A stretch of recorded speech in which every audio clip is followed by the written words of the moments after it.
আসসালামু আলাইকুম রহমতুল্লাহ। আজকের ভিডিওতে দেখাবো 2025 শিক্ষাবর্ষের দশম শ্রেণীর পদার্থবিজ্ঞান বিষয়ের তোমাদের যেই অধ্যায়গুলো পড়তে হবে, অর্থাৎ শর্ট সিলেবাস দিয়েছে তোমাদের। তোমরা যারা দশম শ্রেণীতে আছো, দেখো এখানে লেখা আছে 2026 শিক্ষাবর্ষের দশম এসএসসি পরীক্ষার পুনর্বিন্যাসকৃত পাঠ্যসূচি, বিষয় পদার্থবিজ্ঞান, বিষয় কোড 136। আমরা নিচের দিকে যদি চলে যাই, তাহলে এখানে দেখতে পাচ্ছি যে তোমাদের বিষয় কোড 136, পূর্ণ নম্বর 100 এবং তত্ত্বীয় নম্বর কত 75। আর লিখিত অংশ দেখো 50 যোগ বহু নির্বাচনী 25টা। আর ব্যবহারিক নম্বর এখানে দেওয়া আছে কত 25। আচ্ছা, আমরা নিচের দিকে চলে যাই। তোমাদের মানে পূর্ণ নম্বর 100। তোমার পরীক্ষা হবে তোমাদের পরীক্ষা হবে 75 নম্বরে, আর ব্যবহারিক অংশ ব্যবহারিক নম্বর 25। আচ্ছা, এখানে দেখো শিক্ষাক্রম ও পাঠ্যপুস্তকে উল্লেখিত শিখন ফল।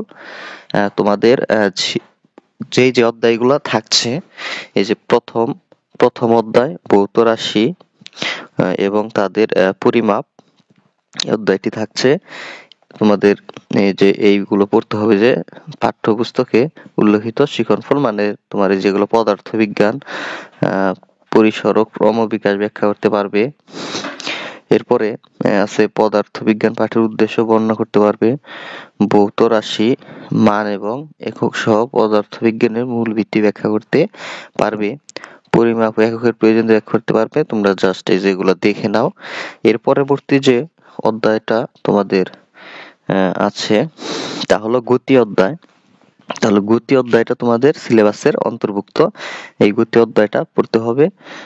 গতি অধ্যায়ের এখানে যে টপিকগুলো পড়তে হবে তা হলো স্থিতি ও গতি ব্যাখ্যা করতে পারবে, মানে এই গতি অধ্যায় পড়ে যেগুলো তোমরা শিখতে পারবে, এই যে বিভিন্ন প্রকার গতির মধ্যে পার্থক্য ব্যাখ্যা করতে পারবে, স্কেলার রাশি ও ভেক্টর রাশি ব্যাখ্যা করতে পারবে, গতি সম্পর্কিত পদার্থ রাশি সমূহের মধ্যে পারস্পরিক সম্পর্ক বিশ্লেষণ করতে পারবে, বাধাহীন ও মুক্তভাবে পড়ন্ত বস্তুর গতি ব্যাখ্যা করতে পারবে, লেখচিত্রের সাহায্যে গতি সম্পর্কিত রাশি সমূহের মধ্যে সম্পর্ক বিশ্লেষণ করতে পারবে, আমাদের জীবনে গতির প্রভাব উপলব্ধি করতে পারবে। এর পরবর্তীতে তোমাদের তৃতীয় অধ্যায় আছে। তৃতীয় অধ্যায় বল। এই অধ্যায় পড়লে তোমরা যে বিষয়গুলো শিখতে পারবে, যে বস্তু জড়তা ও বলের গুণগত ধারণা, নিউটনের গতির প্রথম সূত্র ব্যবহার করে ব্যাখ্যা করতে পারবে, মৌলিক বলের প্রকৃতি ব্যাখ্যা করতে পারবে, সাম্য অসাম্য বলের প্রভাব ব্যাখ্যা করতে পারবে, এরপর বেগের উপর বলের প্রভাব বিশ্লেষণ করতে পারবে। তার পরবর্তীতে আছে তোমার যে নিউটনের গতির সূত্র, তৃতীয় সূত্র ব্যবহার করে ক্রিয়া ও প্রতিক্রিয়া বল ব্যাখ্যা করতে পারবে, নিরাপদ ভ্রমণে গতি এবং বলের প্রভাব বিশ্লেষণ করতে পারবে, ভরবেগের সংরক্ষণ সূত্র ব্যাখ্যা করতে পারবে, যে বিভিন্ন প্রকার ঘর্ষণ এবং বল ব্যাখ্যা করতে পারবে।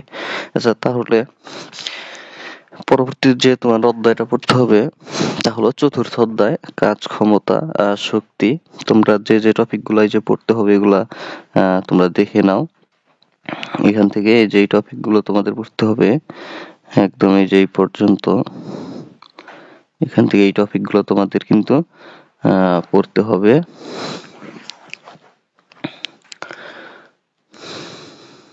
দেখো এই যে এখানে আরো আছে, এই যে কাজ, শক্তি, শক্তির বিভিন্ন রূপ, মানে এগুলা হলো তোমার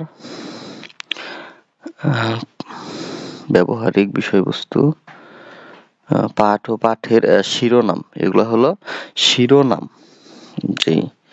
এই যে এইগুলো হলো শিরোনাম, তোমাদের শিরোনাম। নিরাপদ ভ্রমণ, বেগ, বল এগুলো ব্যাখ্যা করতে পারবে। আচ্ছা, তারপরে চতুর্থ অধ্যায় তার মানে তোমাদের পড়তে হবে। এর পরবর্তীতে আছে যে এখানে আছে, জাস্ট একটু দেখাই, যে সপ্তম অধ্যায়টা, এই সপ্তম অধ্যায় কিন্তু তোমাদের পড়তে হবে তরঙ্গ শব্দ।